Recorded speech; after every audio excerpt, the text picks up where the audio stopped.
acquired immunodeficiency syndrome, or also known as AIDS. AIDS is caused by the pathogen human immunodeficiency virus, more commonly known as HIV. The methods of transmission vary, but the most important thing to note about the transmission of the virus is through contact or bodily fluid contact. We have to take note that the HIV or human immunodeficiency virus is a retrovirus. When we say retrovirus, their genetic information inside their system is an RNA, but they use this RNA to create DNA. So this is HIV. It's a typical retrovirus, meaning that it has an outer envelope, and in the center it has two copies of RNA, as well as an enzyme here in blue that's reverse transcriptase, which will ultimately turn that RNA into DNA. The virus itself, with this outer envelope protein, actually directly infects T helper cells. The way that it does this is that as it comes up to the cell surface, it uses receptors that are on T helper cells and exclusive to T helper cells, which are CD4 molecule, which really defines T helper cells. It's a surface receptor that binds to the envelope protein. That causes a conformational change and allows a second receptor to grab hold of the envelope. This is the chemokine co-receptor. It's also called CCR5, and we'll talk about that more. What happens now is that the stalk of the envelope protein pierces through from the virus into the host cell and starts to draw the cell membrane and the viral membrane together. And what ultimately happens is fusion of those two membranes, and the viral genetic material is injected essentially into the cell, and the envelope protein is left at the cell surface. The virus has a matrix and a capsid protein, shown here in green and red, that essentially are digested when it enters into the cell. That releases viral enzymes and the viral RNA. And here we have reverse transcriptase, which takes the viral RNA and, using host nucleotides, converts that viral RNA into a single strand of DNA. While it does that, it makes some random errors, which is characteristic of reverse transcriptase. It has very poor proofreading activity. That single-stranded DNA now is again reverse transcribed into a double-stranded DNA. At that point, another enzyme that has come in with the virus in the beginning, called integrase, essentially grabs hold of that double-stranded DNA and carries it through a nuclear pore into the nucleus of the cell. Within the nucleus of the cell, it finds the host chromosome, and the integrase enzyme makes a nick in the host DNA and allows for HIV to insert itself into the host chromosome. And that right there is what establishes lifelong infection. Now, RNA polymerase comes along and makes messenger RNA. Those messenger RNAs encode for different viral proteins. They end up associating with ribosomes at the surface of the rough endoplasmic reticulum. And here's a piece of mRNA that's making envelope protein, which is directly produced into the endoplasmic reticulum. And it's shuttled then through the endoplasmic reticulum and taken to the cell surface, where at the cell surface it becomes embedded in the cellular membrane, and at this point, coalescing with other envelope proteins that have been produced, you have this cluster of envelope proteins now on the surface of this infected cell. At the same time, there are other messenger RNAs that are being produced that allow for translation of other viral proteins. So here are additional viral proteins being made, which are going to be used to make up the key components that the virus ultimately is going to need. These are transported again to the cell surface, to the area where these envelope proteins are, and a strand of RNA as well as some of the enzymes are part of that complex. This then buds off at the cell surface at this point, but it's still not a mature virion because the polyprotein chain needs to still be digested into its component parts. That's done by an enzyme called protease. Protease breaks up those polyprotein chains and ultimately allows for them to coalesce and form the mature structures that make up the final virion. And now you have a mature infectious virion that can go on now to infect other cells. Once that happens, now the cell can produce tons of viruses, and this is really what then keeps the whole process going. The virus are attacking helper T cells, which are special type of white blood cells. And once these helper T cells are affected, it causes several opportunistic infections to be arriving or to harm the person with HIV. We have to take note that a person who is HIV positive is not always considered as a person with AIDS.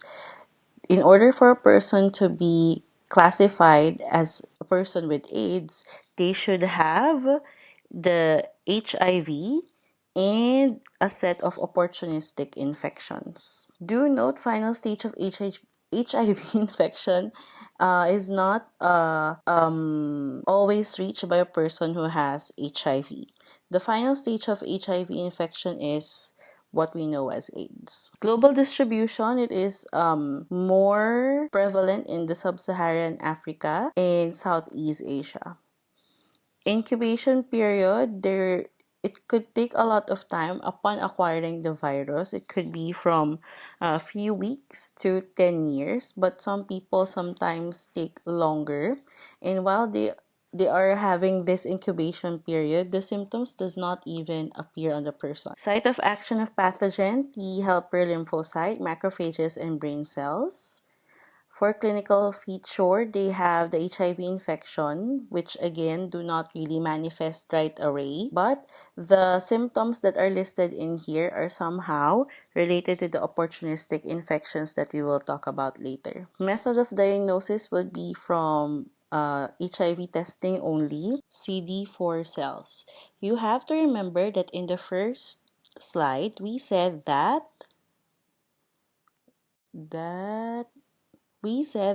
AIDS affect T helper lymphocytes. But do bear in mind that this is a general term for helper lymphocytes. There are a more specific types of these lymphocytes, and the one that is being invaded or infected in HIV would be CD4 cells. CD4 cells are special types of T helper lymphocytes, and their job is to help coordinate with the immune system by stimulating other immune cells like macrophages and B lymphocytes and other types of lymphocytes to help infection. And in this case, HIV weakens the immune system because they infect the CD4 cells. So when a person is suspected to have AIDS, they are brought to the laboratory, their blood will be taken, and the one that they would be looking out for would be the number of CD4 cells in their blood sample. If a person has a higher amount of CD4 cells, it means that they have a better ability to fight infections. But if it becomes lower, it would mean that the person would be susceptible to other infections. So where did HIV come from? Up until today, it is still a debate, but what they said before is that most probably there are hunters in West Africa that killed and ate infected chimpanzees because as we or they knew there is another version of HIV in chimpanzees. And there was a time wherein there is a sudden boom of people or certain group of people. There's a very fast increase of infection, and people went to the streets and protested that they would have to research more about this disease, and there should be no discrimination against people who have acquired HIV infection or have reached the AIDS stage. So HIV is spread through different direct methods, and that would have to include body fluids through their blood, semen and preseminal fluid, rectal fluid, so it comes from the rectum or the anus, vaginal fluids, breast milk, and in the US, HIV is mainly spread through sexual behavior and needle or syringe use because they are drug users. You cannot get HIV through drinking through the same water with the use of the same cooking or eating utensils, using the same toilet, or even through shaking hands. Question: if I have HIV, does that mean I have AIDS? No, HIV just refers to the virus itself, and AIDS refers to the late stage of HIV infection. That is when an HIV infection person's immune system is severely damaged and has difficulty fighting disease in certain cancers. A person with AIDS would have to have HIV and opportunistic infections occurring. But if a person is only positive for HIV, it just means that they're HIV positive. That doesn't mean that they have AIDS. You cannot rely on symptoms only to tell if a person have HIV. The only way to know for sure if you have HIV is to get tested. But the thing is, there's still a mentality that people are very afraid to know or to go to the doctor or to the laboratory to get tested because one, they think if they are known to be positive, it could really affect their daily lives. People will not interact with them anymore. There will be discrimination against them. They will not be given support by the government, maybe, or sometimes they lose hope. That's why some people, even though they have experiences that could lead to acquisition of HIV, they somehow do not get themselves tested. These are the different stages of HIV. We do not have to know everything. Just shows to you that there are lots of symptoms or lots of things to note that is actually similar to other diseases, and you cannot really just know from, let's say, maybe fever, chills, rash, muscle ache, sore throat. These are actually similar to diseases like measles or maybe even flu. So in order for you to know if a person have AIDS or not, or HIV or not, they have to have tested. 36.7 million people worldwide are currently living with HIV and AIDS, and most of them are in the sub-Saharan Africa. So sub-Saharan Africa is the area where it is surrounding the Sahara Desert, obviously. Opportunistic infections. Okay. Opportunistic infections are caused by pathogen like bacteria, virus, fungi, or protozoa that can take advantage of a weakened immune system or altered microbiodata, meaning the available bacteria in your body, or breach integumentary barriers. Breach integumentary barriers just mean cuts maybe or wounds, abrasions on your skin that could serve as a passageway for the virus. People with healthy immune system can be exposed to certain viruses and have no reaction to them. But people living with HIV can face serious threats from opportunistic infection because they have a weakened immune system that can cause devastating illnesses. They do not have any way of fighting it off because technically this viruses or the HIV is hiding within the white blood cell. So if it's hiding inside a white blood cell, which is the CD4, your body has a more difficulty of asking for response or alert from the CD4, which of the cells that is incoming should they attack, eat, or engulf. Antiretroviral therapy can help by increasing your number of CD4 cells, which can help protect you from opportunistic infections. You may also take medications used to prevent disease from occurring, like a prophylaxis. We've heard of the word prophylaxis in malaria.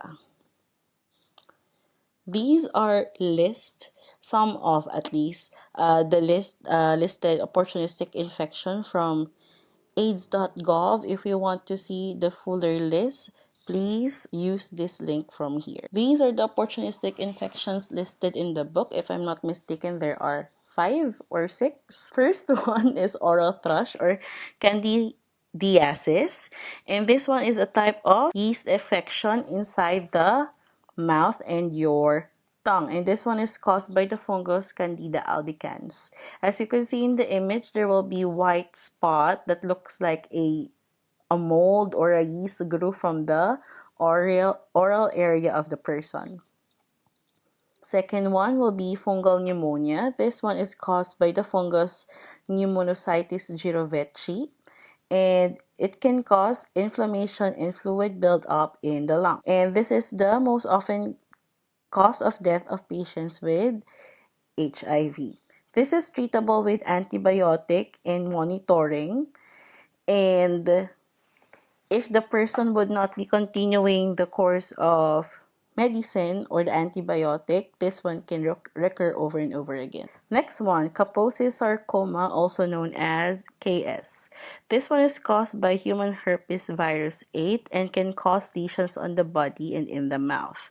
The lesion would look like this in the legs, but it would somehow, of course, look the same in the mouth. And they can affect internal organs and disseminate to other parts of the body without external signs. Chemotherapy is used to shrink the lesions and antiretroviral therapy to increase the CD4 cell count.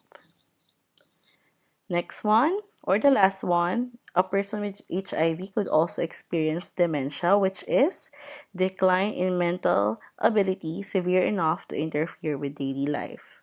But through antiretroviral therapy, the occurrence of dementia in people with HIV has already dropped.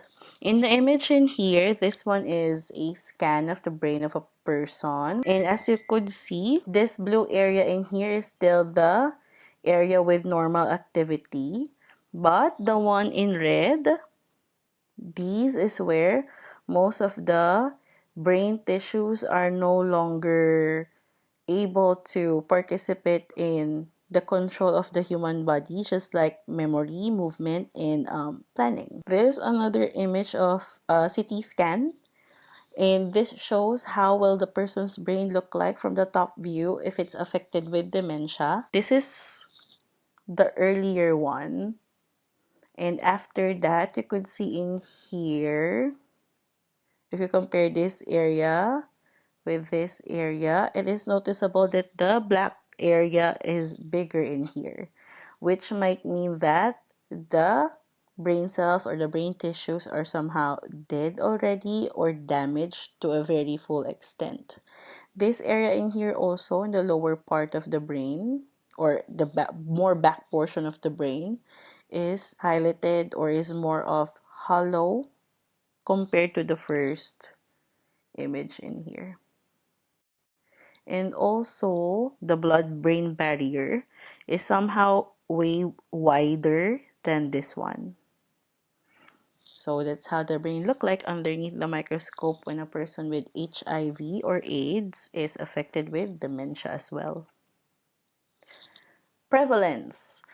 As we said over and over again, the record says, or the statistics says, that most people with AIDS or affected with HIV lives in the sub-Saharan Africa, and 70% of people living with HIV is in that area as well. The age wherein HIV is more prevalent is 15 to 24, and most of them are women.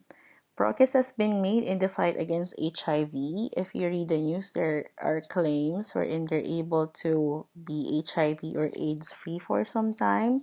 But if you have, or if a person experiences malnutrition, TB, and malaria, the chances of acquiring AIDS would be much more faster. Treatment, as of now, there is no specific vaccine yet, but as far as I know, there are trials ongoing right now, and The most common or the more common way of treating AIDS would be through drug therapy or specifically antiretroviral drugs because the virus HIV is a retrovirus. What it does is that it slows down the onset of AIDS by preventing replication of the virus. However, this is expensive with a lot of side effects. It could be a singular medicine or it could be a cocktail. Depends on what stage of HIV or AIDS the person is in already. These are the different types of drugs that is used to fight HIV. You're not required to remember all of them. I'm just showing you. This is the general group of the medicines. But of course, underneath these groups of medicine, there is a more specific type of drug depending on what it is targeting in the person with AIDS. When zidovudine is used, it inhibits the viral reverse transcriptase, so the viral genome does not get transcribed and no insertion of viral genome into host cell DNA can occur. This prevents replication of the HIV virus and may leave the infected T cell intact. The best way to prevent HIV and AIDS is to get educated. You get educated on how is it transmitted, how you acquire it, what is the statistics in your area. If you are a sexually active person, you should use condoms, femidoms, and dental dams. Femidom is a version of a condom but rather for females. And lastly, dental dams is for, as you've seen the word dental, it is supposed to be in the mouth. I'll be inserting an image of a dental dam here. And that is for, just for prevention. These contraceptions actually prevent the sexual fluid or body fluid of a person from entering or affecting a person that they are sexually engaging in. Number three, contact tracing. So if a person is diagnosed with HIV and AIDS, they might ask that person who they think they got it from, or if they are engaging in illegal drug use, maybe, or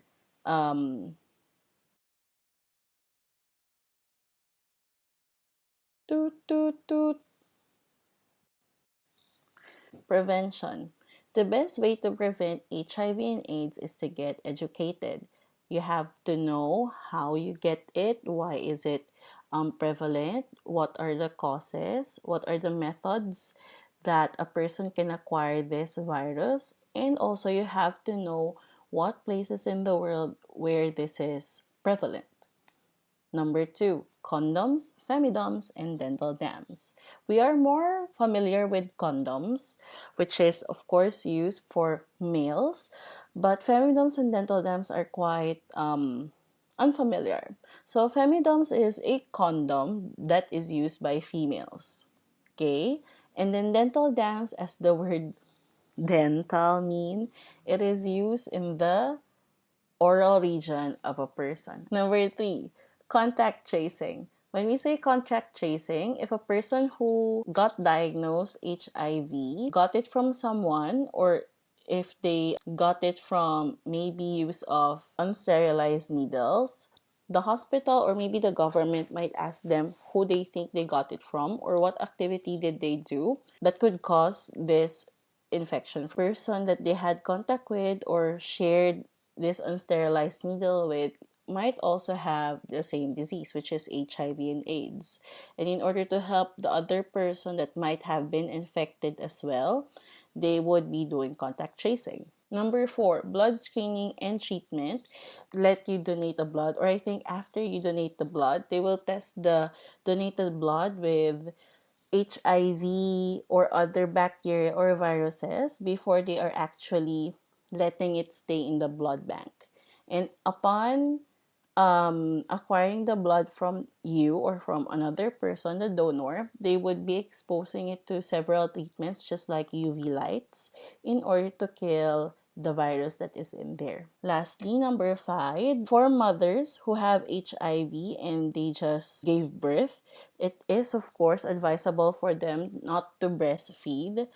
But if there is like shortage in milk, the mother is advised to breastfeed their child, because the first few weeks or first few months of the breastfeeding of a child would bring antibodies from the mother to the baby's immune system.